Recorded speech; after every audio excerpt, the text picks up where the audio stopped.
Hello, everybody. Nicholas Snow here with the Nicholas Snow Show, and I have another one of my candidate interviews.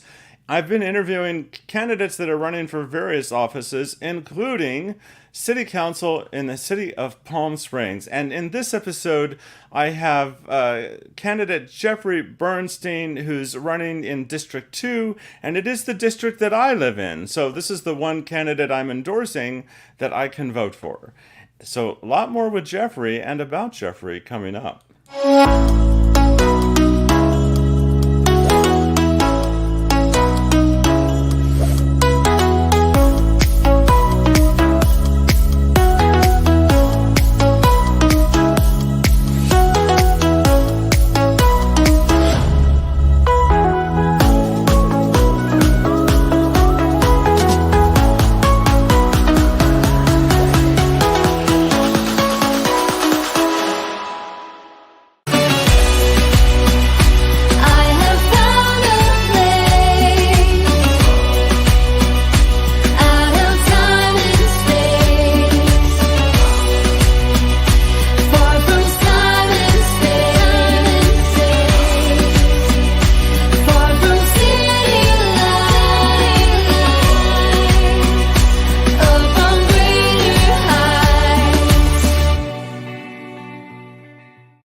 Over 6 feet of snow has hit your internet viewing experience. Yes, if I was standing up, you would know what the heck I'm talking about.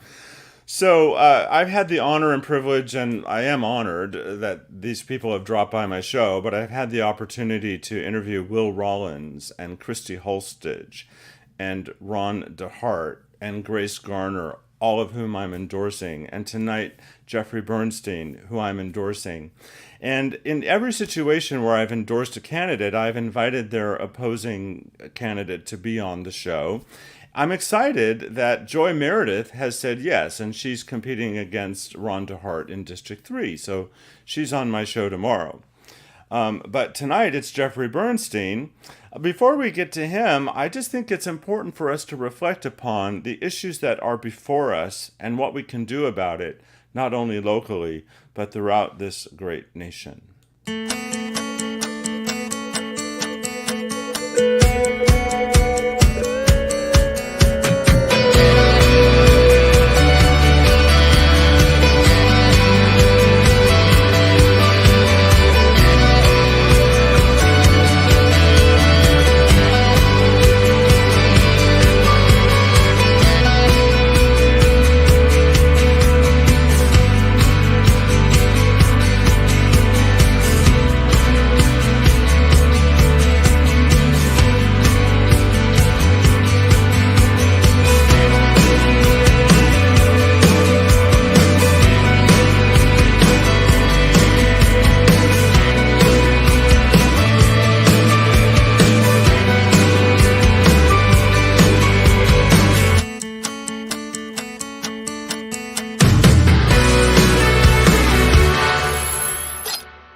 And we vote. That's what we do. And many people in my world, I'm sure, have already voted. But there are many people that are still undecided. And some people actually prefer voting in person. So maybe some of these broadcasts will have an impact or make a difference. Um, when I go to fill out my ballot, there's a whole variety of resources that I rely upon in terms of how I'm going to vote personally and who I might want to endorse publicly. That's a combination of things. It is very much dependent upon what other groups, individuals, and organizations have endorsed a candidate. And in terms of organizations that I embrace, that have fought for the issues that I believe in over long periods of time, I look at that. But then I look at what is my personal experience of this person. So I did invite Renee Brown to be on the show. I messaged her campaign via her website. Um, I don't know Renee. I don't really know about Renee. But it was very easy for me to endorse Jeffrey because for many years I've been in the same circles with Jeffrey that are about philanthropy, that are about community service, that are about, in one way, shape, or form, making the community and the world a better place. So I have direct personal experience, and sometimes we're together supporting a particular cause, and sometimes we're often always on the same page. So that's why he has my endorsement. And before he's here for a live Q&A, let's hear directly from him for a comprehensive overview of who he is and what he stands for. My name is Jeffrey Bernstein, and I moved to Palm Springs 13 years ago after only visiting here twice before, and fell in love with this city. So much so that I started a small business which is at its core just a love affair with Palm Springs. Now, I've always believed that companies have corporate social responsibility. They're responsible for the communities in which they operate. This was my belief 30 years ago when I founded the Cable Industry AIDS Organization, and it remains my belief today. So now, with my small business, our model from day one was to use our resources to benefit our community. And we have actively involved over 15 area nonprofits in our small business. I believe that my experience as an employer, having a downtown business, a tenant, working with so many area organizations and nonprofits, but also as a working full-time resident, has given me unique insight into both what makes our city special, but also the issues that we need to address. And here's some of my priorities. Addressing the unhoused, ensuring housing that is affordable, and establishing an inclusionary housing ordinance will be a major focus for me. And for 2 years, we fought hard so that Palm Springs was the safest place to be during the pandemic. And I want to make sure it's the safest place to be, period. We need public safety resources that account for our full and part-time residents and visitors. And I'm proud to have the endorsement of the Palm Springs Police Officers Association and the Palm Springs Firefighters Association. And I'll continue to advocate for our locally owned businesses because they are what makes Palm Springs like no place else. And I'm very proud that I convinced our city for the first time to include this in the city's general plan. And I'm proud to have opened our business in the historic Town and Country Center and proved that adaptive reuse can be successful. I'll continue to protect our city's historic architecture, which is so vital to our brand, while holding a vision of how the city needs to move forward. But it's not just about the downtown, but our neighborhoods, our parks, our streets. And our open spaces are one of the reasons we moved here, like so many others. And I'll make sure we protect them. As chair of the Measure J Oversight Commission, I've fought hard to fund projects throughout the city. And as council member, I will continue to push for things such as increasing the rate of road repairs, getting all of our parks up to par, and prioritizing our local arts and cultural organizations. I will push to make sure that the West Valley College of the Desert campus is built, not just to train the students for future careers, but to create a city that is alive with students, teachers, and young graduates. And with that, we need to make sure we have opportunities for good jobs with a living wage. Our visitors and businesses support our economy, but the residents are the city, and they're my priority. And I promise to represent all of you and make sure your voices are heard. A diverse city celebrates diversity in race, religion, sexual orientation, gender identity, but also diversity in income, age, and profession. I will represent the residents of District 2, but I promise to fight for all of Palm Springs. Thank you.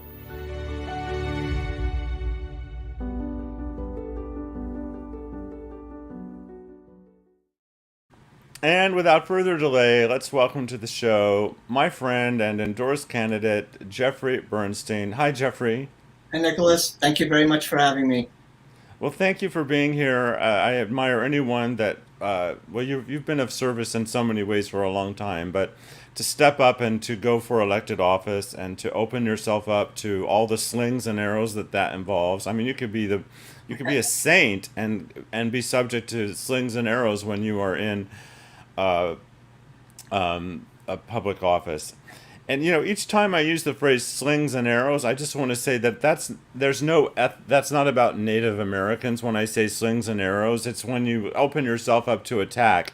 When I try to think about intersectionality and white privilege and all these issues that come up and common phrases that we use, I catch myself, Jeffrey, and so I just want to point out that when I use that, I'm not referencing any particular group. So, at the end of the video that we just talked about, you were speaking about the importance of representing everybody, and you were speaking, of course, a lot about District 2 that you're running to represent. And I was wondering, have you learned new things about District 2 in the process of running? Yes, absolutely. And you, as with all the districts, there's a lot of diversity within our district. But you also speak to people who have very specific concerns, and I'm sure these concerns are elsewhere in the city. But most of the issues that I raise in my video are things I've heard really from the residents. So, for instance, the residents of Little Tuscany are very concerned with the open spaces there. They have boulders and crescendo, which they want to preserve. The residents of Racket Club, which are as 30+% vacation rentals, is concerned about that.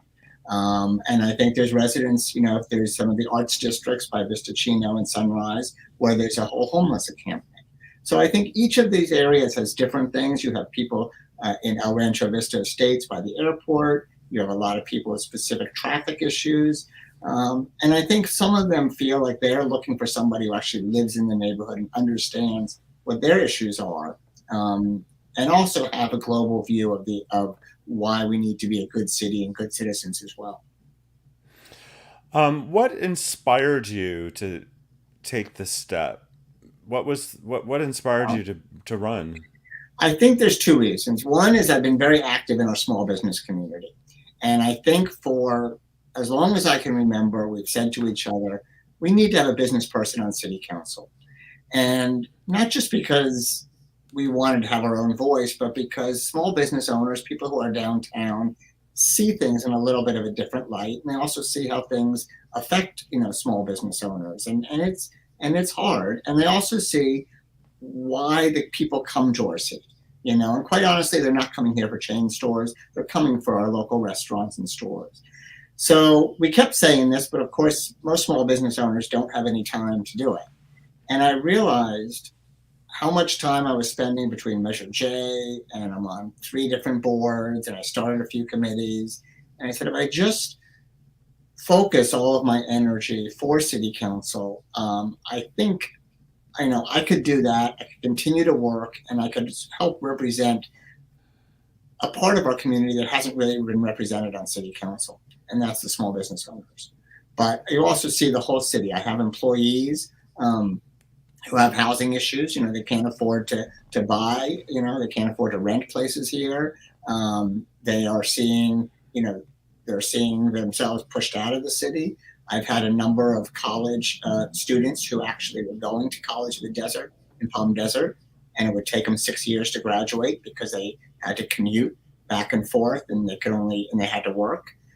So a lot of the things I've actually experienced firsthand. So that was part of the reason. And I think I just really love the city, and I want to give back. I know you're married and you have an amazing partner, and I was wondering if you would tell us a little bit about him and your relationship and his journey being a political spouse now, and what it means in your family for the family commitment to you stepping up and doing this. Well, it was my husband's name is Oscar, and I asked him if I should run, and I sincerely would not have done it if he did not want me to. So my husband is a Latin Jewish immigrant from Chile, and he immigrated here in the 70s at a time because basically it was illegal to be gay in Chile, and also the Jewish population there is less than 0.1% of the population, and he worked in a practice in Queens and basically took care of mostly refugee and immigrant children. I mean, if you know Queens, there's 180 nationalities and all the refugees go there. And he is somebody who basically spent his whole life giving back to his community. And when we moved to Palm Springs 13 years ago, we'd only visited here twice before. And our involvement with the city and our business gave us a whole new set of social friends, a whole new feeling of accomplishment. And I think even though he's retired, he's a pediatrician. I don't know if I mentioned that, he's a retired pediatrician. He really has embraced this idea too, that even in his retirement, he can continue to do good for the community. And so he's along the ride with me. So he's working on this hard as well. Well, I think it's beautiful that that you're together and that collectively you're taking this on. So if she were here, I would ask her the same question. But in campaigning for this office, what are the biggest distinctions that you have identified between you and your opponent, Renee Brown? Well, first of all, I should say, when I started to run, she wasn't running, and there was an incumbent on city council, and I made the decision from the beginning. I'm really running for what I can do and what I believe in, and I'm not running against anybody.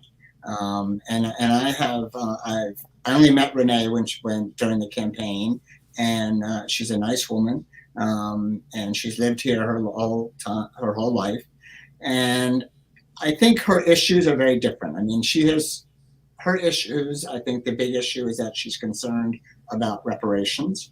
And like anybody concerned, the city could spend $100 million, but I don't think anybody thinks that's going to happen. I think she has a different view of, she's a historian, but I think she has a different view of what should be done. And I think in some ways she has experienced or has a memory of what the village feel was like, and I think that's what she wants. I think I shouldn't speak for her, and I understand that our city is progressing, but can still have that small town feel, and we can move forward. And quite honestly, back in the day, there was a lot of things that were not great. There was not as much diversity, not as much equal rights. It was often a retirement and vacation community, and now we're seeing a lot more people who are moving here, younger people, to live full time. And I see how I can balance the two. But again, I am not running against her. I'm running for what I believe in. Well, certainly, and you're not against someone by drawing distinctions with them. I would love to give you the opportunity to just speak to some of these endorsements. We've got Coachella Imperial Valley's strategy, Democrats of the Desert Sun, congratulations. Desert Stonewall Democrats, Desert Valley Building Associations. I won't read them all, but I'll jump through here to some that I think are particularly important to me. Equality California, the LGBTQ Victory Fund, Planned Parenthood, the Riverside County Democratic Party, and so many of the individuals that have come forward to endorse you, also very powerful. And as I explained, one of the reasons that I endorsed Grace was she had the support of people that are currently sitting on the city council who have done the job that that she and you are seeking. So would you like to mention any other particular endorsements? I know you have a lot, and tell me what it means to you to have this sort of support. Yeah, it's very significant, and I think what has been most interesting to me is they often represent multiple sides of multiple sectors of our society. So, I have the support of most of the hospitality. I have the Coachella Valley Builders Association, which is about development. But at the same time, I have the endorsement of the Sierra Club and the Modern Heritage Fund. And, I've had the, endorsement of the police and fire, but I have Planned Parenthood, and I have all the Democratic organizations. So I'm the official Democratic candidate, Democratic Party candidate. And I think that's sort of a testament to the way I want to be in city council, and what my goal is to bring different groups together and represent as wide a variety, including ones which are underrepresented in some of these. So I think that's what's really important to me. And certainly, if you look at the individuals, it really does run the gamut from, Republicans to independents to Democrats to real social activists to business people. And I think that's what will really help me get along and be successful on city council, because I have that kind of cohesion and bringing people together. Well, among those that have endorsed you are former or current city council members, including Jenny Fote, Christy Holstage, Jeff Coors, current Mayor Lisa Middleton, J.R. Roberts, and these are just some of the people that support you to do this job that they have done and that they understand. Yeah, and I'm very honored. I'll tell you an interesting story. When I had the idea to start our business, Destination PSP, I really had never done retail, and I had no idea how to do it. And someone said, "Go talk to a city council person." And I've never met a city council person really in my life, other than at an event or casually.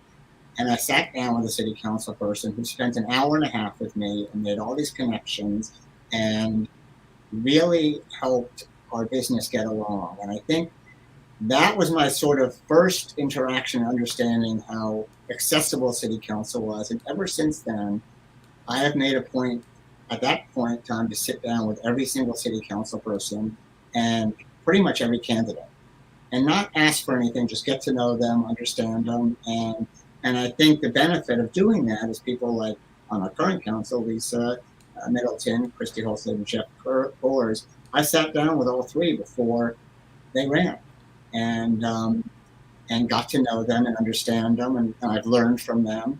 And in some ways, I think they have often used me as a reference, especially for things that involve our business community. So, Well, yeah. that's great. So we're live, and one of my regular viewers, I like to give my viewers shout outs, is Christian Ortega, and they say, "Hola, muchas gracias, amigo." Christian watches every single episode of my show. I don't know how, but they do. The reason I say they is I don't know Christian's pronouns, so I say they. And Dennis Moore says, "Dear Nicholas, your political acumen and your support of our brothers and sisters is more than encouraging. You approach every issue comprehensively. Thank you for your concern." Well, I don't know if I can take that, but I'll accept it in the spirit it's intended. I'm It not is sure. true. I will tell you that. Well, thank you for that.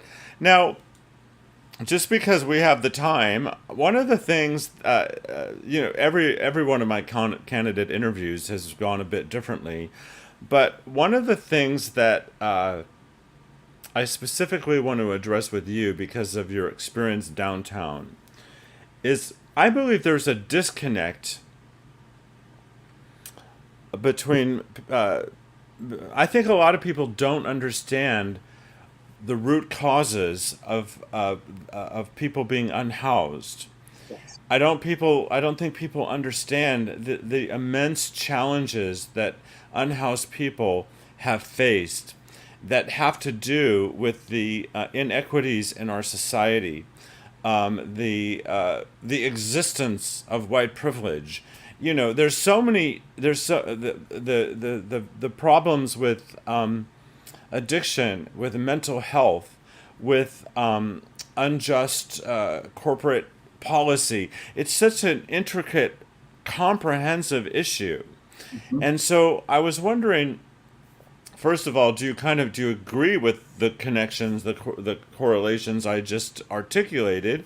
And what can be done to be compassionate in our response to the unhoused in a comprehensive way, and to help the people that are objecting to the downside of this to the rest of the way our city functions, to help them be more compassionate, to understand how this is all connected. Yeah. So, and what you say is that, understanding people is really a key issue. And when I was in New York City, I worked with the Coalition for the Homeless, and I used to go out every week help feed, to register them to vote, to get them social services. And you realize there's a whole, as much a variety as there is in our daily lives, there's a variety in there. And I think what's happened is we've often looked at the homeless problem is what we see downtown, with people who may be making a mess or, maybe on drugs or whatever, but it's really, that's just part of it. And one of the things during the campaign that I learned, we have 2,400 school kids in Palm Springs Unified School District who are considered homeless.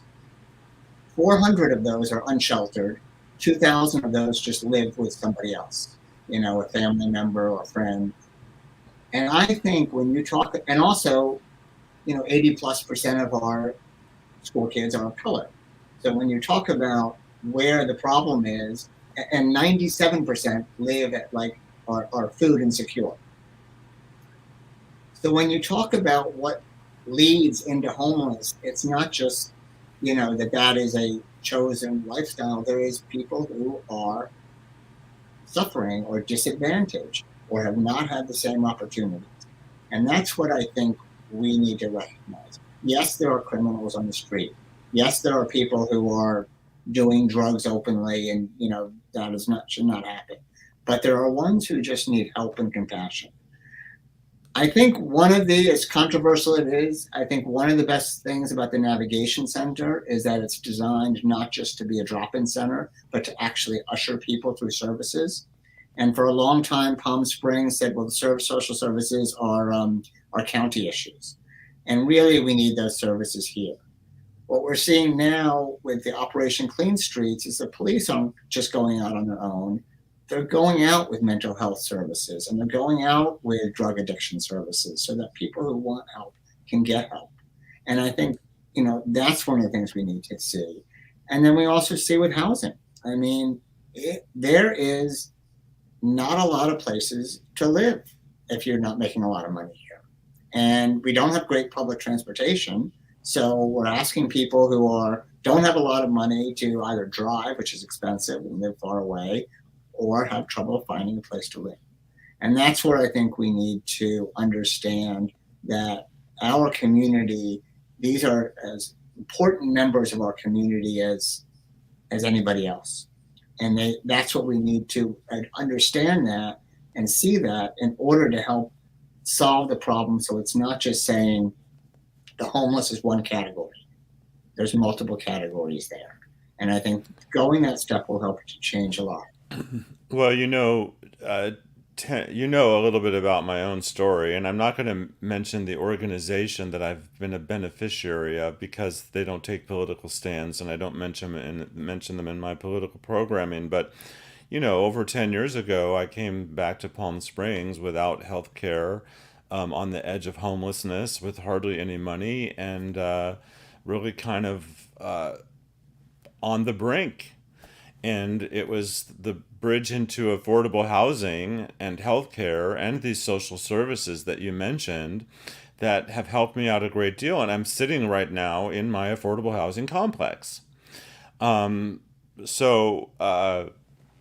I know that in the past, I did have to access some of these. I was still grateful to do it, but I had to go to Riverside for some of the things that I needed, because they were not available here in the desert. So I have a personal experience of what you're talking about.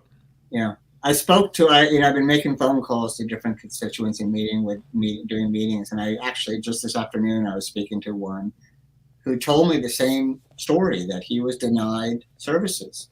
And he doesn't own a home. He has a home, and he works, and he's a productive member of society, but for a long time he could not get help, and that just perpetuates the problem.